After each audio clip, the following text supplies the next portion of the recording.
Hey, so what's going on, guys? My name is PwnStar, and I'm here to talk to you guys a little bit about Halo 4. A lot of you guys have been asking me, hey Pwn, is Halo 4 going to be coming to your channel? And the question is obviously going to be answered with a big hell yes, because Halo has been something for me that not many other games have been, and that has been original yet unique. And in that sense that I mean that Halo has always stayed consistent to its simple ideas and its simple feel and flow, but at the same time, throughout each of their titles, they try to incorporate something minimal and bring it in, you know, upgrading the visuals, upgrading the weapons, something like that.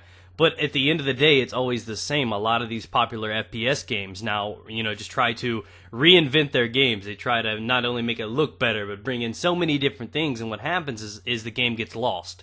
It gets stuck in this area where they're trying to fix or add in so many things that a few of them hit and miss. And at that point, you lose the flavor of that game. Now, Halo has always been something that has been stable to me. And it has always been one of my, if not my favorite, FPS in the entire genre. That's just how it is. I absolutely love Halo. And it started when I was younger. When I was younger, I started playing a game called Unreal. Unreal just definitely helped craft a lot of the first-person shooters of this age. And I played that on PC until I found console, which was on the Xbox. Now, when I happened to get on and I hopped on the Xbox, I found this out by playing over at my friend's house. You guys ever had those summers where you'd stay at your friend's house and you actually, you know, if you guys are my age, you guys are, you know, hanging at your friend's house, you got full 2 liters of Mountain Dew, up all night, you know, you just waste tons of your life playing video games? That was me. And I absolutely loved it, man. I wish I could go back to those days. And what really sparked my interest in first-person shooters was Halo. Because it was my first. You know how you always remember your first? Halo is always going to have a special place in my heart because it just brought this kind of flavor and challenge to me that I've never had before. And with Halo, I mean, like I said, it stays to its core feelings. It stays to where it feels and handles the same. And it's just upgraded slightly, but enough to keep you tied in. You know what I mean? So with Halo 4, they have a lot of new things coming in. They have new weapons, new guys, new bad guys. It's coming back with the Master Chief. You're rolling back in there with his backseat driver, Cortana. So it's still staying along the same edges that you're used to from the game, but it's going to bring in a few extra things. What you're seeing in the background is actually a trailer for you guys to see a little bit about what they're doing, including their new baddies and whatnot. But as I was saying, Halo brought something special to me, and it holds something very special to my heart, and this game did something. It was back in the day when I'd play with all my friends, when multiplayer and, you know, crap talking and all this stuff came together into one awesome game. I remember Halo 2, I remember super jumping, I remember all this stuff. I remember that I was like the best kid in the neighborhood. Like, it wasn't even like a competition. I just completely pooped on all of my friends, you know, just straight eliminated on them, right? And then, you know, I thought I was like king of the castle kind of thing, and then I hopped online for the first time and couldn't walk for the next few days. And that was that experience. That was that drive. Realizing that how great a player I was, I hopped onto the real world, start playing online for the first time, and realized that there were so many great players out there. And Halo was such a universal game. And that is what the game is to me. It is an icon. It's a pillar inside the gaming community that stands strong. And I want to talk a little bit about what I see in Halo 4, what's coming. As you guys know, like I said, they stay to their core roots. I was a little disappointed with Halo Reach, but I absolutely loved Halo 2, which I think is probably, if asked, I would think Halo 2 was the best game ever created. Halo 3 was a great game, but when you put it next to Halo 2 and the experiences that I had from that was so raw and unique that I just can't compare the two simply because one was there first. But Halo 3 was great, and the fact that Halo 4 is coming in with a brand new saga, too. It's starting over in a new trilogy for you guys that are curious about it. So thus begins a new trilogy, a new story, a new mode, and this is the first episode in the 3 to continue on, bringing you back to the feeling that you had with the original Halos, and at the same time still holding on to what it was.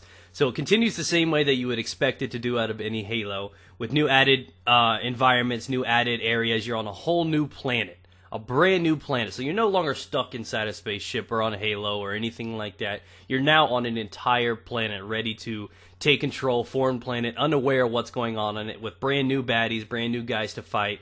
It has been confirmed the Covenant will be returning, but you could tell right now there are 3 new enemies. There's one right there. Just kidding, guys. I love women. But anyways, there are 3 new enemies, and they are the Crawlers, the Knights, and the Bishops. Now, these are going to be very, very unique type settings, very unique type enemies. I mean, some of them, like the crawlers, for example, can climb up on walls and ceilings and roofs and all the good stuff, right? And they bring in this new aggressive type feature where, like, when you kill one of them, some of them can get really aggressive towards you. Some of them support the other classes out there. So the new enemy class is going to be far more challenging than what we're used to from this game, but it's going to bring in a fun aspect that you're going to have to triumph over a little bit of it. So what I'm seeing overall is the fact that Halo is still what it is, but it's still kind of pushing forward a little bit, trying to keep the game, you know, unique and trying to keep it fresh, but at the same time still holding on to what makes it so great. And I think they are doing it right. They're not adding in too much. They're doing it just right, keeping it balanced, and still keeping us excited for the game that we love. And that's what really, really provides this, I guess, relief to know that a game can still stay consistent, still stay close to its roots and origin, but at the same time, still keep it fresh and entertaining for the viewer and for the gamer. And that's what I absolutely love. Now, they're bringing in new things, obviously with the matchmaking and everything now. So now with that said, there's going to be a few new changes. Obviously, some of them are going to be involved. We have the Spartan Forge now and a few new things. The matchmaking is now basically called War Games. They're going to be rolling that through. You're going to be able to level up, customize full things. Now you can completely customize your character rather than having the preload setups that we used to have before. So now you could do a lot of upgrading, armor upgrading, and everything like that. It's going to be very, very in-depth and, you know, able to customize yourself to how you want to do.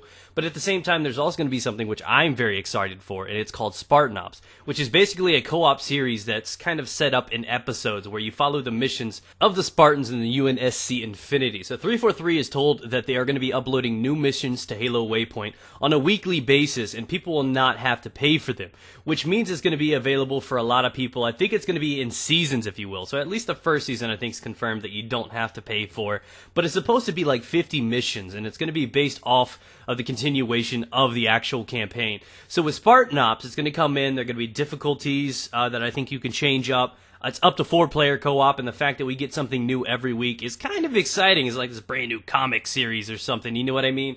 So I'm excited to see how that plays out, and cannot wait to post these on my channel alone. But this game is just, 2 weeks out of coming out on November 6th. It is an Xbox exclusive for you guys that are looking into it, and by far one of the best games that has ever been created. I can't wait to see this franchise start over on a new trilogy. And obviously some of the old favorites will be returning, you know, like Capture the Flag and Oddball will be back. They're still trying to stay to their roots, some of their great classic flowing gameplay. On top of some of the things that they have changed. Now, this is one thing that I am a personal fan favorite of, is supposedly they're actually going to be mixing up the way that weapons spawn. You remember how people used to camp the rockets or camp the sniper, and everybody knew about that one location that the power weapons were always at? Not so much the case anymore. Now they completely spawn in random locations, trying to completely, I guess, give this new flow, this new movement to the gameplay. Rather than focusing on one area, it's all about the flow and control of the map and everything like this, which means people are just going to be spread out across the map rather than camping or just completely relocating at the same area over and over and over again. I think that brings in a more realistic, fun type experience to the game, and that's one thing that I'm super excited for. But anyways, guys, hopefully you guys have enjoyed this first look at this and are extremely excited like I am. I can't wait to see these guys push forward. The game looks great. It's going to be a great campaign. The co-op is going to be insane, which is definitely one of the first games that I've ever really enjoyed playing with other people because the story's so in-depth to get you involved. So I can't wait to see where the Master Chief and Cortana keep taking on this new planet.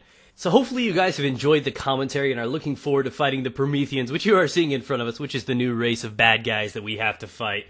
And I am looking excited for this. This is definitely the game that I'm looking forward to at the end of the year, the one that I'm most hyped for because it's been so long since I've had a good Halo in my hands.